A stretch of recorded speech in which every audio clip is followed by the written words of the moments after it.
How you doing there? Welcome back to Babble on Talmud. Today we're studying Daf Beis. Daf 2, the first Daf of Masechta Chullin. Now this is an exciting day.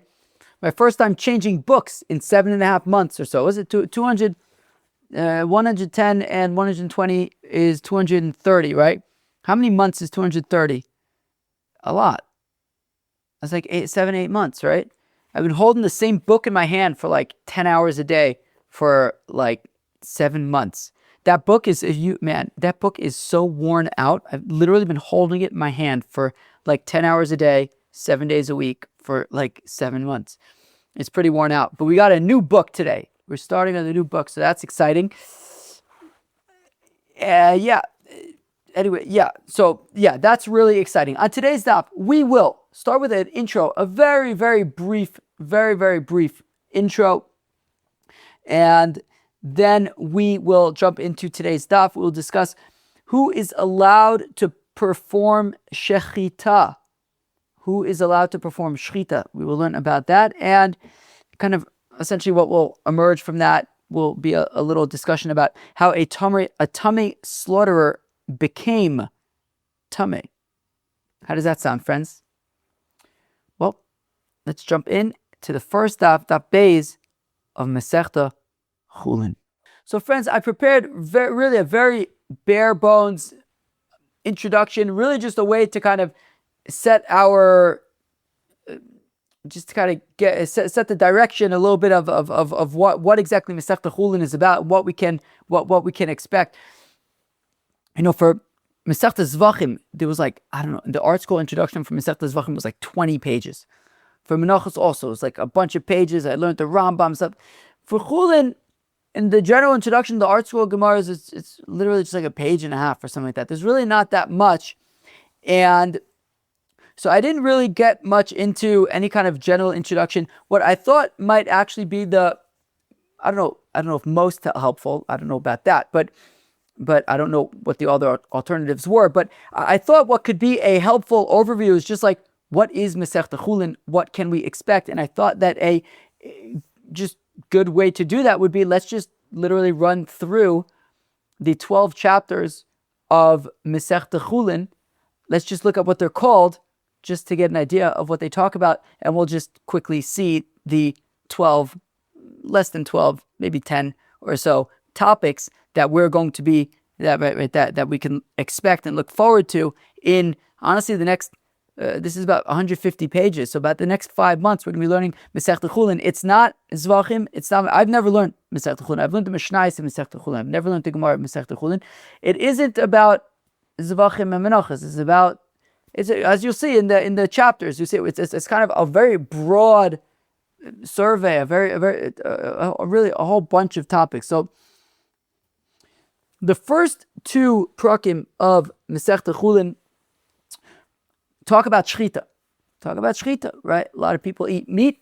That meat is slaughtered. We're going to be talking about shechitah for the first 2 prakim of Masechta Chullin. The third parak is called, first of all, there are 12 prakim, just so you know. And the third parak is called Elu Treifos. Talks about what makes an animal treif. What would be considered treifos for an animal. The fourth parak is Behema Makasha Lele. That's like a technical parak about a animal giving birth, and you slaughter an animal, there's a baby inside, all that kind of stuff. Osoves Beno, that's a halacha that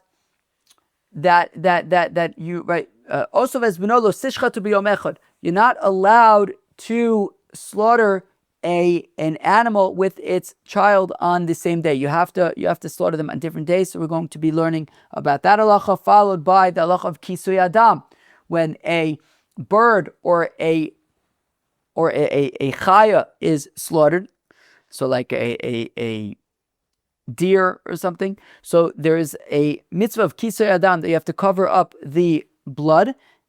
Now that does not apply to sheep, goat, cow. It's specifically a halacha by chayas and ofas. Then chapter 7 is gid hanoshe. Of course, we know, right? We don't eat the gid hanoshe from the story with Yaakov and the angel. So then so that is the 7th chapter of Masechta Chullin. The 8th chapter of Chullin, Kol HaBasar Asur Levashal B'Challah, Basar B'Challah. We're going to be learning about the mitzvah Isser of Basar B'Chalav. Ha'or V'Arotav, I think that's a lot of Tumas HaOchlin, Tuma and Tara kind of things. Hazor V'Elechayim Ba'Akeva, very interesting, Matnos Kehuna. Right? There's a halacha that when an animal is slaughtered, so the one of the leg, I think it's the right foreleg, I think, and the jaw and the stomach are given to the Kohanim. The second to last parak, the 11th parak, Reishis Hagez, another one of the Manos Kehuna, is that when sheep are sheared, by the way, somehow I stumbled upon recently sheep shearing videos on YouTube. I probably shouldn't have told you about it. If you, kind of like Rabbi Shmuel mentioned to his nephew, if you find a time that is neither day nor night, take a look at a sheep shearing video. And finally, Shiluach HaKain, of course, right? Send away the mother bird, take the eggs. So it is quite we discussed quite a varied amount of topics, but friends, we are getting to the end of Shas. It's now or never. If we haven't learned about Basar B'Chalav yet, well, this is when we're going to do it. Kisoy Adam, Gira Noshe, etc. So there is a lot of great stuff for us to look forward to. Again, like a very broad. Every parak seems to be like a whole new topic, right? It's not like, Zvachim, where it's like this one's talking about pigol, this one's also kind of talking about pigol, this is talking about achatas, it's like, here it's like these are, each parak feels like an olamum lo'o. So this is kind of what we have to look forward to over the next 5 months. I think that with that, let us jump in to the first daf Beis of Masechta Chullin. Friends, we begin on daf Beis Amud Aleph of Masechta Chullin, about 0 lines into the daf, by the big box that says Hakol. Says the Mishnah, the first Mishnah of Masechta Chullin, Akol shechitah v'shchitasan kshera. Okay, the Gemara is immediately going to pick up on that strange wording, but the Mishnah in Masechta Chullin begins, Akol shechitah, everyone can do shechitah. There's actually an interesting Rashi over here. Let's take a look at Rashi actually. Kol echad tani akol, Kulu maisilu b'shmaita kamaisa de arochin. Okay. Umfarsh akol asuye mai. Vakol shochnim temasizim plige ba amoray b'gemara l'may lasuye tamei b'chulin. L'may lasuye kusi amumer. Okay, fine. Anyways, the first Mishnah, I think this is what Rashi is saying. The first Mishnah, Masechta Arochin, says that Hakol, we're actually going to see it soon. Hakol ma'arichim v'narochin nodrim v'nidarin, and it says Kohanim Levim Yisraelim Noshim ba'avodim. So I assume it's saying that the same would apply. I assume that's what Rashi is saying, is that the same would apply here as well to shechitah.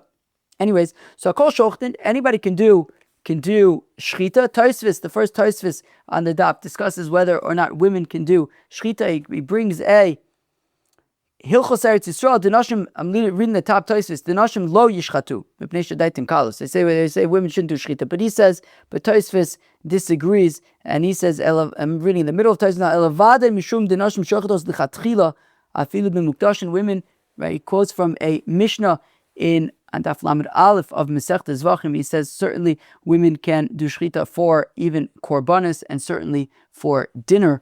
So, anyways, okay, now. So everyone can do shechitah, and their shechitah is kshera. Except for a deaf person, a foolish person, and a minor, because cher shot v'katan doesn't have da'as, so they don't have da'as, and therefore they can't do the mitzvah of shechitah. Shemi kalkula shechitasan, because a cher shot or katan can mess up and ruin the shechitah, therefore they don't do shechitah. Now, there's a lot that the Gemara is going to have to explain about this Mishnah. It's a small Mishnah, but there's a lot of explanation that we need. And it says in all of them, if they do shechitah and there are others observing them, so then their shechitah is kosher. The question, who is this talking about? What, a 3-year-old, if he does shechitah and somebody else is observing him, is kosher? We're going to have to understand, we're going to have to see what exactly that's talking about. So, Again, so it's a small Mishnah. Let's read it again, just pointing out that there's a lot that the Gemara is going to have to explain to us already on today's daf. So again, Akol shechitah v'shchitah kshera. Everyone can do Akol, everyone. We saw Taisva says, right, Akol, women can all, right, men, women. I didn't see much about Avadim. I mean, Rashi quoted the first Mishnah from Arachin, which there it says Avadim can also do shechitah. Why not? I mean, I don't know. I mean, right, Avadim are chayav in mitzvahs, in all the mitzvahs that women are chayav in, Avadim are chayav in. So I'm going to assume, until further notice, I'm going to assume men, women, Avadim, they can all do shechitah. Chutz mecher shot v'katan, but a cher shot v'katan can not. Because we're concerned that they're not going to be capable of doing a kosher job. And if anybody, we're going to have to explain who this is referring to, but if this group, that as yet to be defined, does shechitah and others are watching, it is kosher. Great. Now, frankly, Gemara, this is going to be kind of the big question for the next chunk, for the bulk of today's daf. Hakol shoichatin implies lichatchila, v'shchitasin kshera implies the evid. It is an interesting, kind of a strange, peculiar way to open up the daf. Hakol shochatin. Why does it have to say v'shchitasin kshera? Let me give you an example. The Gemara doesn't give this example, but it's an example that comes to mind.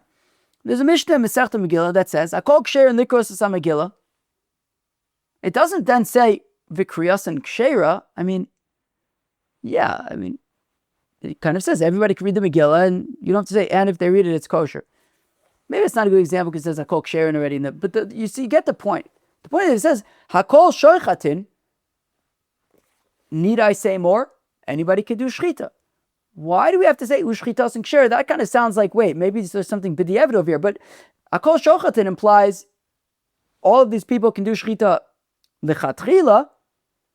So why do you have to tell me that the shechitah is kshera? Like, what are we missing here? There's something b'diavad about that you have to tell me that, right? If you have to tell me that somebody's shechitah is kshera, then it's not lechatchila, it's b'diavad. It's saying if they did it, it's kosher. So what's going on here? Kol shochatin implies lechatchila, u'shchitas and kshera implies b'diavad. So this is going to be what we're going to be delving into for kind of a lot of today's daf. So I guess Hakol Shochet and Lechatchila v'Shchitas and Kshera di'evid. So now, Amalei Rav Acha Brei de Rav Ashi. So Rav Acha Brei de Rav asks Rav Ashi v'Cholecha v'Chol Hakol Lechatchila. Who? So now Rav Acha Brei de Rav asks Rav Ashi, and he says, "Wait, 1 second.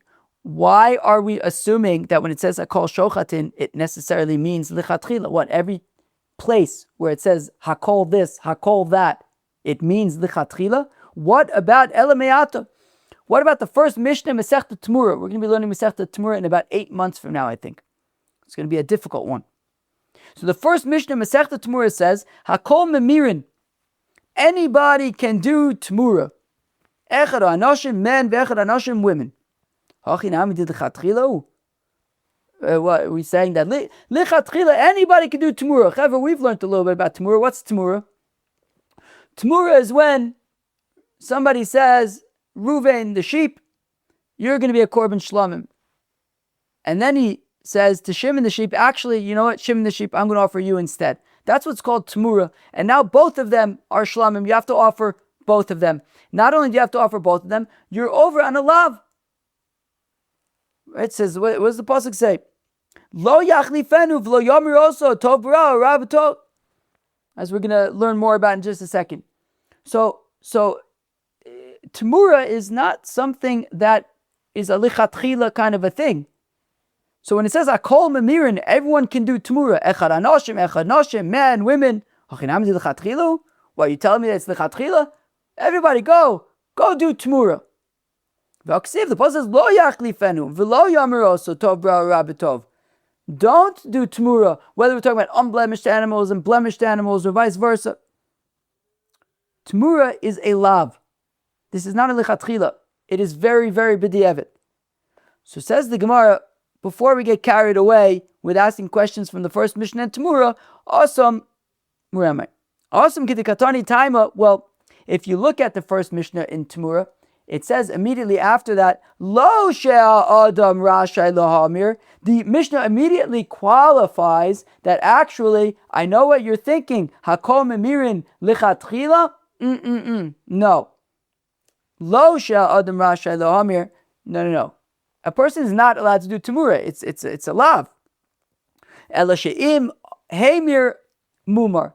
What it's saying is, but if they did, then it is Tamura. We're defining the scope of the lav. We're saying akol, right? Men, women. I think we saw it in a Gemara, Masechta Menachos. It's possible it was Tosfos. I think it was in the Gemara itself that when it comes to Tamura, since everything is written in male, right? It's written lo yacha lifenuv, lo yamir oso, etc., etc., etc. I may have thought that maybe Tamura is a male activity, not a female activity. So that's to teach us that it applies to females as well, right? So it's just defining the scope. It's saying akol memirin, everybody can be over on the lav of Tamura, but it's certainly a b'diavad kind of thing.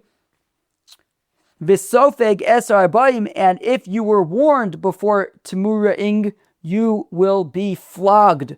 You will get makis, even though I think Rashi points out, even though it's a lav shein bo ma'aseh. Anyways, fine. So, where are we?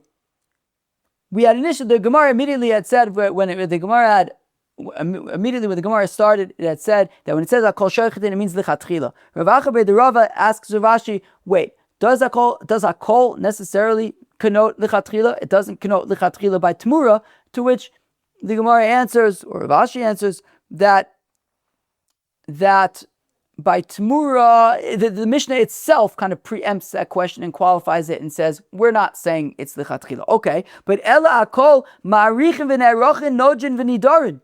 What about the first Mishnah, Masechta Arochin? That we'll probably be learning in about 7 months from now.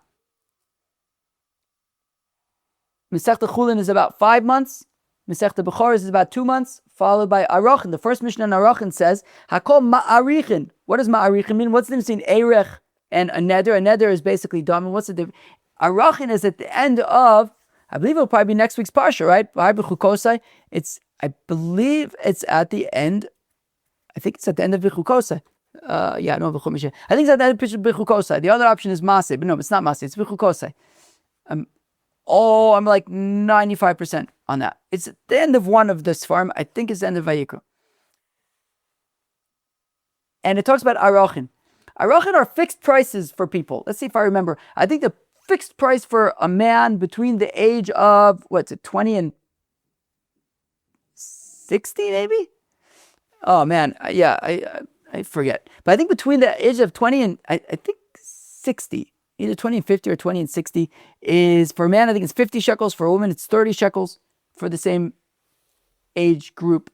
And then there's like 1 month to 5 years. I think 5 years to, I think it's 20 to 60, and I think over 60. So there's different prices. So those are fixed prices. It doesn't matter if you're a strapping young man or if you're a dude who just walks around learning all day and is less strapping. Same price, flat fee. That's Erech, that there's a flat fee based on the age and gender of the individual. Damim is actually how much that person would sell for as a slave in the market. So that's actually a subjective amount. So if a person says, right, so hakol ma'arichin v'hakol ne'erochin, hakol, anybody can be on the declaration side. Anybody could say, I'm donating my value, or right, Reuven could say he's donating his own value, Erech, or he's donating Shimon's Erech. He can also be on the receiving end, right? Ne'erochin, right? So Reuven could say that he's giving his own Erech, or that Shimon could say about Reuven that he's going to give Reuven's, right? So either you could be on the declaration side or the declared about side. And the same thing for Damim, what the Mishnah refers to as a neder, which is basically, Reuven says, I'm going to give my own value as I would be sold as a slave in the market, or Shimon's value. Shimon could say about himself that he's going to give his own value, or Reuven's value, etc. Anyways, so we're saying hakol. We're saying over there hakol. So hakol ma'arichin v'hakol ne'erachin. Anybody could declare that they are donating an erech, or be declared about that their erech is being donated. Do you guys get what the erech is, right? The erech is the flat rate based on gender and age. Nodrin v'nidarin, and a person can declare a neder that they're going to give either his own or somebody else's value as they would be sold in the slave market, v'nidarin, or that could be declared about them. So now, so are we saying that making neders, declaring that you're going to make a donation to the Beis Hamikdash, is that a lichatchila thing? Which is very interesting, because we've talked plenty about neders and nidavas and making donations, korbanos to the Beis Hamikdash. We're going to see a different perspective on this right now, which is very, very interesting. I don't remember really coming up in the Gemara as if it's like a b'diavad thing to make a neder. It always, the opposite, it always sounded like a very great thing to do. We're going to see a Ramban al Torah in a second about this topic. But anyways, the Gemara says it's actually a b'diavad. Right? Is this a good thing to donate arachin to the Beis Hamikdash? To donate damim and nidarim to the Beis Hamikdash? The pasuk says, "V'chisechto lindor lo yeh b'chachet." So I have a chumash over here. The chumash says in Parshas Kiseitze, in Sefer Devarim, Perek Chav Gimel, pasuk Chav Beis, it says, "Kisidor neder laHashem Elokecha." If you make a neder to the Rebbeinu Shalom, I'm going to bring a sheep as a korban ola or shlamim, or I'm going to bring up somebody's value, or whatever it is. You make a neder, a promise you take a responsibility to make a donation to the Beis Hamikdash. Lo se'acher l'shalmo, do not dilly-dally, do not wait. Pay, do it, bring the korban or whatever as soon as possible. Ki darosh yidjushenu Hashem elekecha me'imach, because the Rebbeinu Shalom is going to be darish. He's going to say, where is it? You said you're going to do it. Where is it? And if you don't do it, you're going to be sinning. As opposed to v'chisechto lindor. You know what? If you just wouldn't make any big promises, if you wouldn't make any big nidarim, I'm going to bring this. I mean, I guess another option is just probably maybe a better thing is, if you come to Yerushalayim for the Shalosh Regalim, there's Olos Re'iyah, Shalmei Chagiga, Shalmei Simcha. There's plenty of opportunities to bring korbanos. You don't necessarily have to make a declaration, I'm going to bring a korban. V'chisechto lindor, if you just keep your mouth shut and you don't make any nidarim, lo yeh b'chachet. You won't be sinning. It's talking better that way. Again, if you make a kisidor neder, if you make a neder, lo sach l'shalom ki darish yidishanu v'ayi b'chachet. And the Ramban Taka says here, it's tempting to look up psukim like in Tehillim Perek Samach Vav Pasuk Tezvav, Olos meichim elelach im ktores elim ese bakrim atudim. Right, we have avo beisecha ba'olos. Right, we talk about Nidari Hashem Ashalim. It sounds so like hero-like. I'm gonna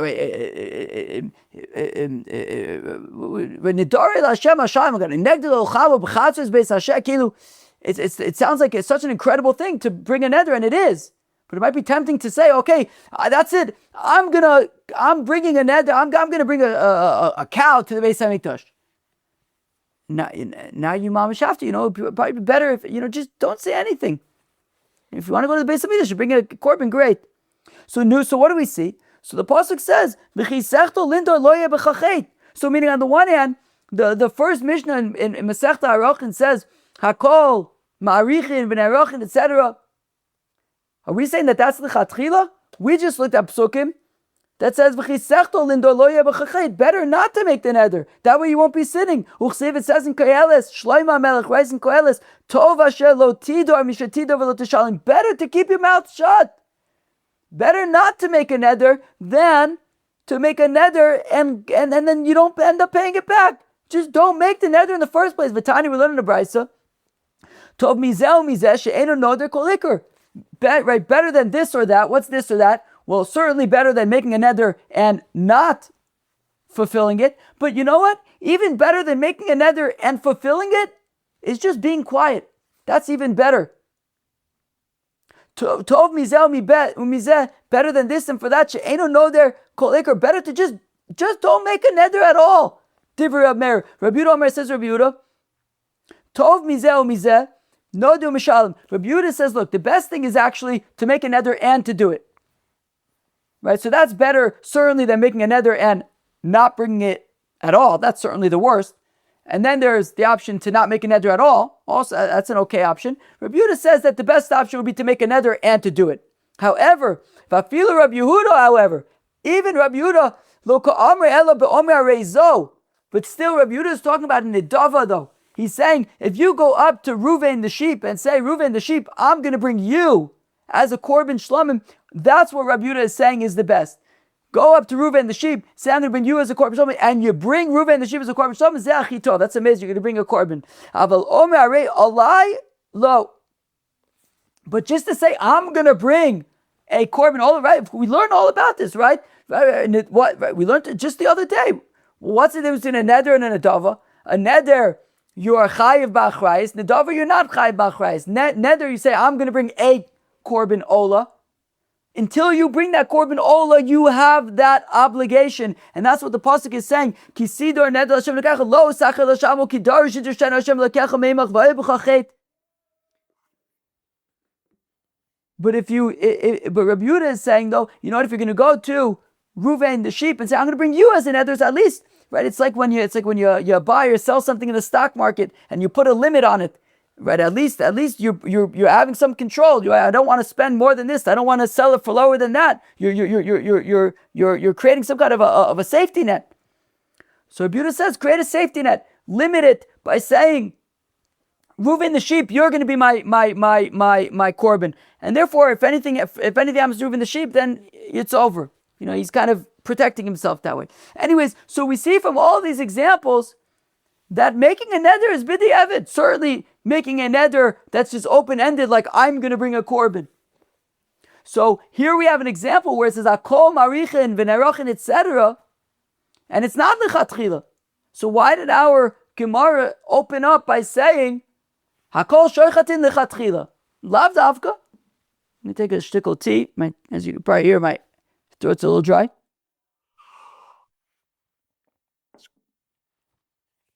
Says the Gemara, the top of Beis Amud Beis, v'chol hakol lav l'chatchila. So now Rav Ashi, however, responds to Rav Acha bar Rava, Rav Acha bar Rava is making his case that hakol is not l'chatchila. To which Rav Ashi says, yeah, but what about these examples? Hela hakol chayovim b'sukkah, hakol chayovim b'tzitzis. Interesting examples, because these are not.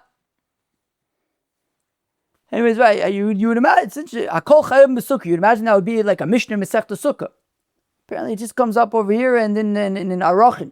And it's kind of random. But anyways, okay, we have a Bryce, I guess, says Akol chayim b'sukkah. And Rashi says that includes coming to include a cotton, a minor who no longer needs his mother. He's chayiv in sukkah. Akol chayim b'tzitzis, a minor who's able to put on tzitzis, already chayiv in tzitzis. So achinami delav l'chatchila. Well, it's not l'chatchila. We're saying everywhere you should go to the sukkah, put on tzitzis. Well, it's b'di'evid, you should put on tzitzis. Ma pitum. So Rav Acha bar Rava says, look, chayovin lo ka'amina. No. When it says akol chayovin, yeah, in that case, of course, that's the chatchila, of course, saying you should do it. Elamiyata. But then Rav Ashi says, hakol somchin. Skip the next 4 words because echad nashim doesn't make sense, right? We learned in the Mishnah in Masechta Menachos that women don't do smichos. Why does it say echad nashim? Anyways, hakol somchin. What does Rashi say? Let's do Yoresh. Anyways, when it says hakol somchin, so Rav Ashi says, hachinam dilav l'chatchila. So Rav Ashi says that when the pasuk says hakol somchin, everybody does smicha on their korban. Well, it's not l'chatchila, it's b'di'evid. V'aksiv v'samach yado v'nirtza. The pasuk says you do smicha on your korban, and it's v'nirtza. It's a good thing. So the Gemara, so Rav Acha bar Rava says, look, in ika akol l'chatchila, v'ika akol di'evid. So Rav Acha bar Rava says, you know what? Look, clearly there are examples where it says hakol and it's l'chatchila, like by smicha. But there are clearly other examples where it says hakol and it's b'di'evid, like by arochin. So anyway, nidarim kilu. So ella hakol de'acha mimai delichatchila detik shelach. But what Rav Acha bar Rava says, look, here's what I'm asking. Why does the Gemara assume that when it says hakol sheichatin, it's lichatchila? Because by saying it's lichatchila, we have a headache. Because hakol sheichatin is lichatchila, v'shchitasin ksheira is b'diavad. So now we run into a pickle. Right? On the one hand, it's saying hakol sheichatin lichatchila kilu, and then it's saying v'shchitasin ksheira, implying b'diavad. So what? The same is it lechatchila? Is it b'diavad? What is it? B'dilma di'avidu. Why are we assuming that hakol sheichatin is lechatchila? Maybe it's di'avad. V'lo tik shelach.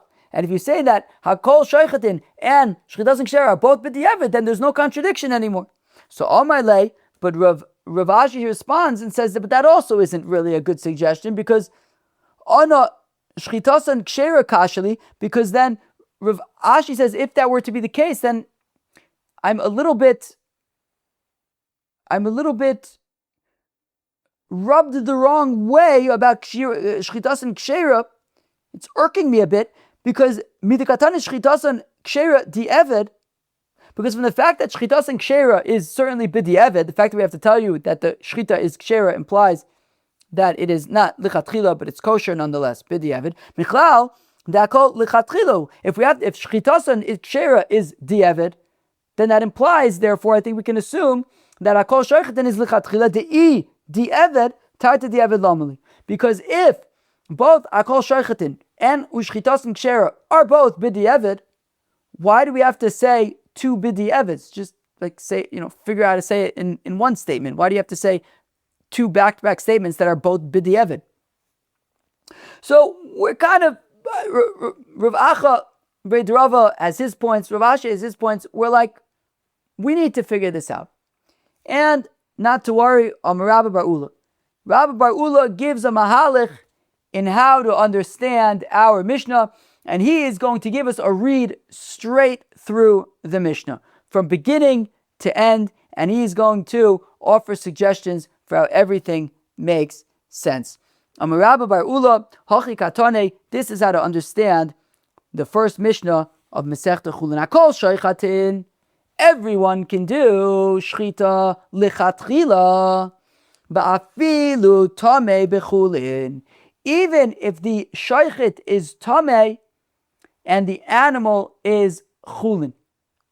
Frag the Gemara, tamei bechulin ma lememra.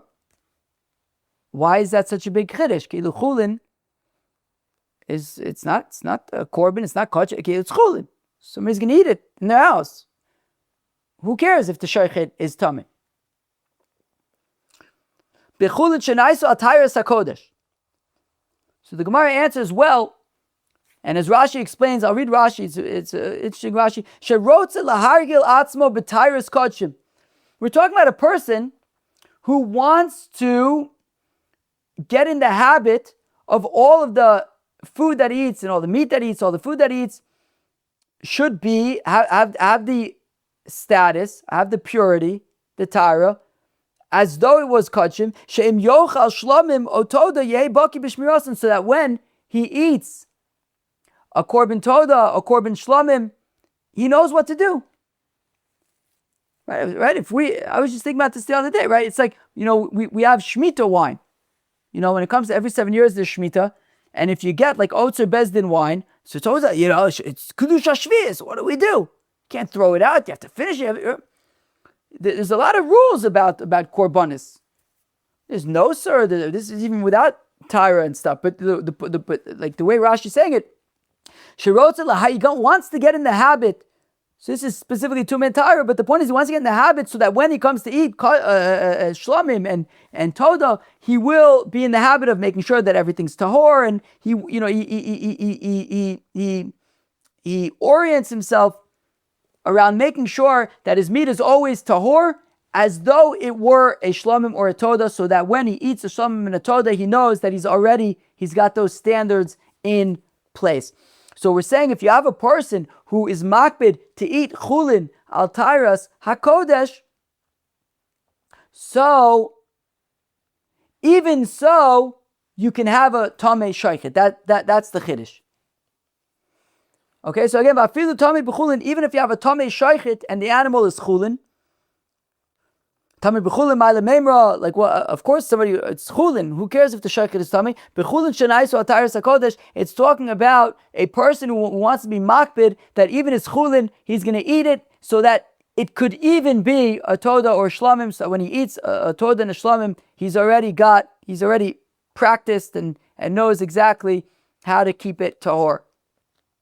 V'kasavar, and the Tana of our Mishnah holds chulin shenaisu al taris hakodesh ki kodesh damu, that we are going to be as stringent by chulin shenaisu al taris hakodesh as though it was kodesh itself. To be makbid, to make sure that it's in fact going to be right. We can make sure that we keep up our standards to make sure it's going to remain tahor, and nonetheless, you can have somebody who's tamei doing the shechitah. Keitzaru. So how can you have a shochet who's tamei and still maintain the animal to be tahor? Maybe sakin aruka with a long. It would have the tamei shochet in this case would have to bring a long knife, the shochet ba, and do the shechitah kedei shlo yiga bebasar, so that he wouldn't be touching the meat. And that way, if he slaughters the meat in that manner, hakol shaychatin, it's even the chatchila.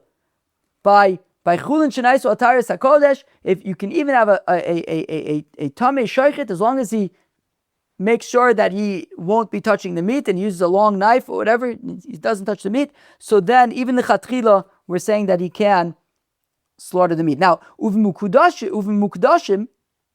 Now, if we're literally talking about an actual korban, well, then lo yishchot. Then we don't want lichatchila. Right? This is where the v'shchitas and kshera comes in. Right? This is right. So we already akol shaychatin comes to include a tamei shaychet who's slaughtering chulin. Now, when it says ushchitas and kshera, which is b'diavad, so the scenario here is when the animal is not chulin but actually a korban, and we have a tamei shaychet who I'd imagine that the animal would be in the azara, and he would probably be standing outside of the azara, and I guess with a long knife. I think that's the point. And anyways, we're saying lo yishchot. You shouldn't be doing this. Mukdashim, for an actual korban, lo yishchot, don't do it. Shema yiga bebasar, because there it's an actual korban. We're more stringent. We say we really don't want to make sure you touch the meat. Vim shachat. However, if he did do the shechita, ve'omer barili, and he says, look, I know for sure shelo nagaiti that I didn't touch it. Well, that's where we say shechita so kshera, that p'diavad the shechita is kosher. So we've addressed so far the lichatchila scenario in the Mishnah, that's coming to include a tamei shochet and ishechtim chulin. The b'diavad scenario, shchitas and kshera, is by a tamei shochet slaughtering kodshim. Chutz micheres sharta v'kayin, but when it comes to a cheres sharta v'kayin, they don't have any das. Ta'afilu b'chulin grade, even by just a regular chulin for lunch. The Eved Nami Lo, they cannot do shechita at all, Shema, right? Because as the Mishnah had said, Shema yikalkula shchitas, and I just read that from the Mishnah, right? That they might mess up the shechita, right? Cheres, sharta, koyin, right? These are people that don't have das, and there's a high probability that they won't do a kosher shechita. Shema yashub. So there are 5 elements that make up a kosher shechita. We're not going to get into them now. I imagine we're going to have plenty of an opportunity to learn about them all the time. But 3 of them are Shema Yashu. Yashu is that when you have to, again, I'm doing this very, very, very, very, I'm not going into this in any depth at all. Very, very shallow, very surface level. I'm sure we'll have plenty of opportunity to get into it with lots of pictures and stuff like that. But when you do shechita, right, shechita is you basically slice open the neck of the animal. You have to slice through the trachea and the esophagus. I think a majority of them. Now, so shehiyah would be so you have to do a slice without stopping in the middle. But maybe they'll stop in the middle. Shema yidrasu. Now also you have to let the knife do the work. Maybe they're going to push. You don't want to push in. You want it to be a slicing motion. Maybe they're going to push. V'shema yachlidu, or maybe they're going to get under the, right, it needs to be from the outside of the neck and slice into it. Maybe they're going to kind of like stick it into the neck and then slice out. So anyways, the concern is that the Cheres Shechitah V'Koyin is going to mess up the shechitah, and therefore they cannot do shechitah. V'chulan sheshachatu, and now, frag the Gemara, great. So we've basically established, we're doing pretty good. L'chatchila is talking about a tamei shochet with chulin. B'diavad is talking about a tamei shochet with kodshim. Not at all is the Cheres Shechitah V'Koyin. Now, when the Mishnah then says v'chulan sheshachatu, when it says, and in all these examples, if they slaughtered and if they slaughtered and there was a supervisor, so then it's kosher. What's that talking about? What's that a reference to? Well, it comes right after Cheres Shechitah V'Koyin in the Mishnah, right? The Mishnah says, it sounds like maybe what it means is that but by Cheres Shechitah V'Koyin, if you have a supervisor, somebody's watching it and it looks like a good shechitah, maybe it's okay for them. So we say, okay, the thing is that it's coming right after Cheres Shechitah V'Koyin, meaning it shouldn't say V'chulan sounds like it's a new statement, right? And on all of them. But if it was only referring to the Cheres Shechitah V'Koyin, it would say V'im shachatu. It would say, each time I flip back, I lose my place. But anyways, if it would say, right, Chutz B'Cheres Shechitah V'Koyin, and then it wouldn't have to say V'chula, it would say V'im shachatu v'acherem royin, but it doesn't say it. It says V'chulan. It sounds like it's a separate thing. It's not talking about Cheres Shechitah V'Koyin. V'im shachatu mi'boile. So Ela atome b'chulin. Okay, well maybe it's talking about the tamei shochet who's slaughtering chulin, and it's saying if somebody was watching him, then it's kosher. Ha'amar l'chatchila nami shochet. What do you mean? Somebody's watching him. He said l'chatchila he could slaughter chulin. So ve'ela tamei b'mukdashim. So rather, it's talking about somebody who's a tamei shochet and he's slaughtering korbanis, which we said is only kosher b'di'evid. And we're saying that if there are supervisors there, it's okay. But what do you mean? B'barili sagi? We had said, even if there aren't supervisors, if he says, I didn't touch the animal, then it's kosher b'di'evid. So what do I need supervisors for? Well, we're talking about if the tamei shochet who slaughtered kodshim is no longer here, we can't ask him because he's not here, but if other people can confirm that he had done a kosher shechitah and did not touch the animal, well then it is kosher. Now, fact the Gemara. Hi, tamei b'mukdashim mehacha nafka. One second. When we're saying that a shochet who's tamei and he slaughters a korban, you're not allowed to do it. It's also lechatchila, but it's kosher b'di'evid. And we're learning it from this Mishnah, right? We're saying kol shochetin is tamei sheshachat chulin, and v'chshchitas ksheira b'di'evid is if the shochet is slaughtering kodshim. But that's actually learned out from Masechta Zvachim, Daf Lamed Aleph, Masechta Zvachim, kol ha'psulin sheshachatu, that all of the psulim, including a tamei person who slaughtered kodshim, shchitas ksheira, it's ksheira. And as the first Tosfos actually points out that specifically when it comes to a tamei person, we're talking about b'di'evid. Shashchita ksheira b'zarim, shchita ksheira by zar, so a zar can be shochet l'chatchila, right? B'nashim uva'avadim uv'tmeim, tmeim is dafka b'di'evid by kodshim. V'afilu b'kodshei kodshim, even by kodshei kodshim uv'avad shelo yiyu tmei nogim b'basar. As long as the tamei people don't touch the meat. No, one second, let me chap a shluck of tea. New. So we see from the first Mishnah in the third parak of Masechta Zvachim that tamei, a person who's tamei and slaughters a korban, it's kosher b'di'evid as long as he doesn't touch the korban. So I don't. Where is Rebbe teaching us this halacha? Is he teaching us it here in the first Mishnah in Chulin, or in the first Mishnah of the third parak of Zvachim? What is it? So and for the Gemara. Hacha Iker. So the Gemara says, here's the real place. This is the real source. Hasam, over there in Zvachim, Aidi the Tana Shai Psulin, once already, the Mishnah was listing a whole list of Psulin. So Tana Nami Tamei, B'mukdashin, so we also included Tamei. By same alternatively, also Iker, you could say, you know what, there is Taka the main sugya. To bekachim koiks, after all, Zvachim is talking about korbanis.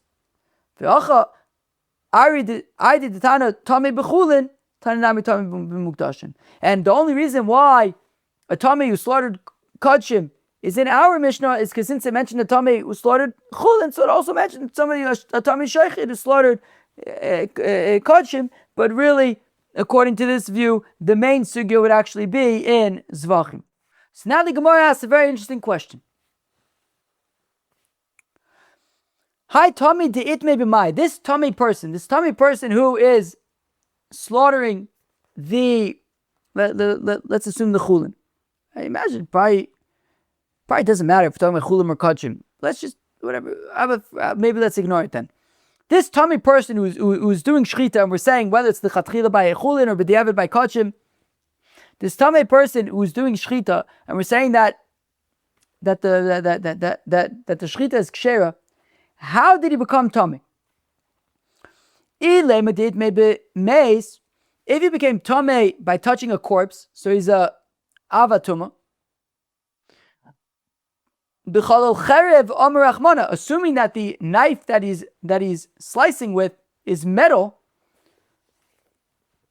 the pasuk at the end of Parshas Chukas says, "Bachal." What does the pasuk say?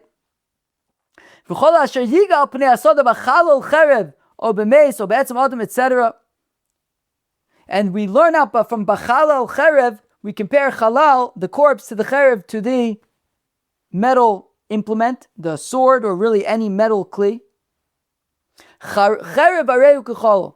And the halacha that we learn from there is Cherev areu kechalo. The sword, or really any metal kli, is like the corpse itself. Where were you the first time that you learned the halacha of Cherev areu kechalo? I remember where I was. Camp Morish HaKol, 2006, the year of the Second Lebanon War. I was in Camp Morish HaKol that summer. Rabbi Sobolovsky on a Thursday night, Parshas Chukas, gave a shir about Cherev areu kechalo. That is where I learned about Cherev areu kechalo for the first time. I was probably 18 years old.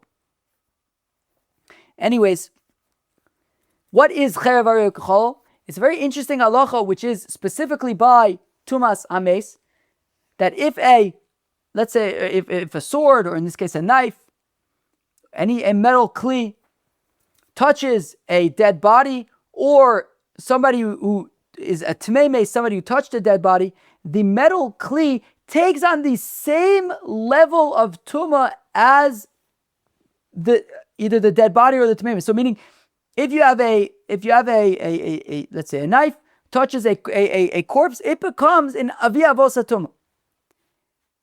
And if this knife, if a person touched the corpse, now the person is avatuma, and then the knife touched the person, so the knife is also an avatuma.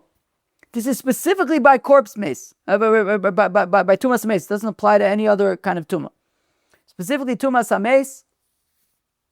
So the metal takes on the same level of tuma as what it touched, whether an avia avosa tuma if it touched the corpse itself, or an avatuma if it touches a person.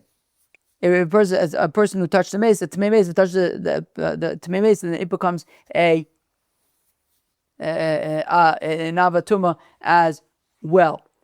It's not exactly the same. Like it won't be matami, but it won't require azos. There are nafkaminas, but it will be matami for 7 days, etc.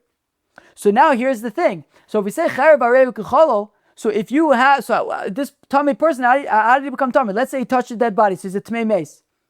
But when he holds the knife, Cherev areu kechalo, he's an avatuma. The knife is also an avatuma. You can use that to slaughter the animal. The animal is also tamei. Rashi points out you technically don't even really need to invoke Cherev areu kechalo, because even if you just standard, he's an avatuma. He touches the knife, even if the knife would become a rishon l'tuma, so then he slaughters the animal, which is ochlin, who becomes sheni l'tuma. But anyways, assuming that the knife is metal, so anyways, it would in fact be Cherev areu kechalo. So I don't understand. You have this, but if he's tamei mace, he's holding the metal knife, it's going to be matame the animal. By the way, which is ochel.